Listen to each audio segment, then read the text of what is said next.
Senhor presidente, colegas vereadoras, público presente aqui nessa sessão e munícipes que estão nos acompanhando em suas casas. Meus cumprimentos respeitosos a todos e a todas.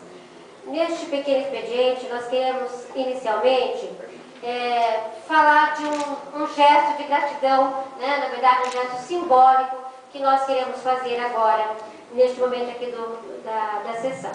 Na semana passada, o senhor presidente nos comunicou que a nossa foto foi colocada na galeria dos ex-presidentes, dos presidentes da Câmara, e este seria um gesto, na verdade, formal, um ato meramente formal, porque a casa já tem esse costume, e na verdade já tem isso, inclusive, regulamentado, que após o biênio do mandato é colocada a foto na galeria dos presidentes. Pois bem, nós gostaríamos de destacar a importância, não da colocação da nossa foto, mas da importância de se ter uma mulher ao lado de 37 figuras de homens, Hoje nós visitamos a Ângela da Selva, que foi lá contar para nós, Então, desde 1949, quando nós temos lá a colocação de duas fotos, em 49,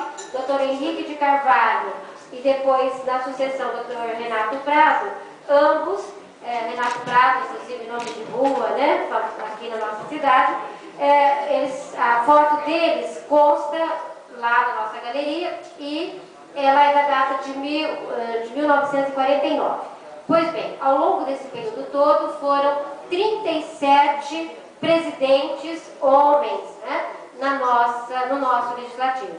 E uma mulher, então, tem lá a sua foto.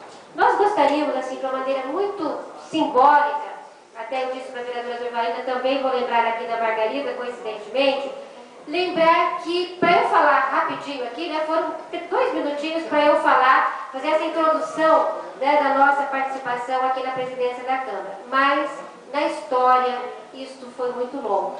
Foram muitas décadas, na verdade foram séculos, foram anos e anos de lutas, de sonhos, de esperança, de vidas, de mulheres, para que nós pudéssemos ter uma mulher ocupando um espaço como esse aqui na tribuna. Eu sempre me emociono quando uma mulher sobe à tribuna, eu sempre fico prestando muita atenção no que ela tem a dizer, porque esse espaço foi conquistado com muita luta. Então nós lembramos aqui muito rapidamente, a gente está fazendo a entrega aí aqui na sessão, no plenário, de algumas mulheres, porque não dá para a gente registrar todas, mas ao menos algumas mulheres que simbolizam essa luta. Primeiro, eu gosto muito da luta de Olympe de Gouges. Esse foi o nome que ela assumiu, e ela escreveu em 1791 a Declaração dos Direitos da Mulher e da Cidadã. E lá no bendito artigo ela coloca assim: ora, se a mulher pode subir ao cadafalso, estávamos em plena Revolução Francesa, pena de morte por guilhotina, e ela diz então, se a mulher pode subir ao cadafalso, ela também pode subir à tribuna. Só que este artigo incomodou demais as autoridades de plantão e ela então subiu, não à tribuna, mas ao cadafalso. 2 anos após essa declaração, ela foi guilhotinada justamente pelas suas ideias. Carlota Pereira de Queiroz, médica e pedagoga, em 1892, ela foi a primeira deputada, ela nasce em 1892, morre em 1982, e ela foi a primeira deputada federal eleita no Brasil, empossada já em 1933, um ano após a mulher adquirir o direito de voto. Berta Maria Lutz, também uma feminista, uma mulher que lutou muito para que nós tivéssemos o direito do voto da mulher. Esse direito só é conseguido em 1932, na lei.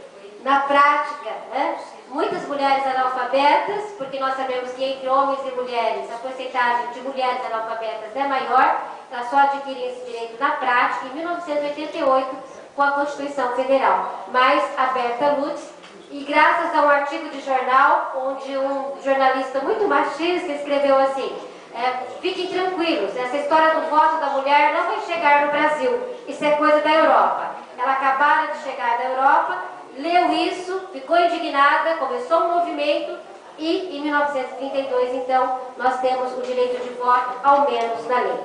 Margarida Maria Alves, a vereadora Durvalina Garcia já falou aqui sobre o histórico dela, né, uma mulher sindicalista, que também vai trazer uma contribuição grande na política, especialmente na questão dos direitos dos trabalhadores. Maria da Penha, né, a Lei Maria da Penha está aí, completou ontem 5 anos, né, uma luta, 16 anos de processo para que o caso pudesse ser julgado após o recurso a organismos internacionais. Então, a violência que ela foi cometida acabou sendo julgada, e ela então também inaugura um novo patamar na legislação brasileira com a questão da legislação da Lei Maria da Penha. E por último, nós lembramos aqui de Zilda Arnes, né, que faz todo esse trabalho pela vida das crianças, na pastoral da criança, mas vai a N organismos internacionais defender, com a própria vida, como nós sabemos, lá no Haiti, defender a vida das crianças no mundo, inicialmente no Brasil, mas do Brasil para o mundo. Por último, eu queria pedir a ajuda da TV Câmara para concluir, lembrando das mulheres que me antecederam aqui na Câmara e que comigo compartilham também do mandato desse desafio de ser vereadora, de ocupar um espaço na política. Então, nós lembramos de Zezé Bedrão, né, a foto aí com a Zezé Bedrão, a primeira vereadora aqui no nosso município. Queremos lembrar também de Clarice Andorfato, que foi vereadora conosco no mandato da vereadora Durvalina Garcia, tá a foto aqui. A gente quer agradecer, né, por compartilhar esse espaço, né, aqui, assumir conosco o desafio de ser mulher na política, né, no espaço político, a vereadora Clarice Andorfato e a vereadora, vamos ver a foto que vem, a vereadora Marli Garcia, também ali, né, e a vereadora Tiesa. Então, nós agradecemos a todas e queremos dedicar a nossa foto lá no painel dos presidentes a todas as mulheres que conosco compartilham esse sonho.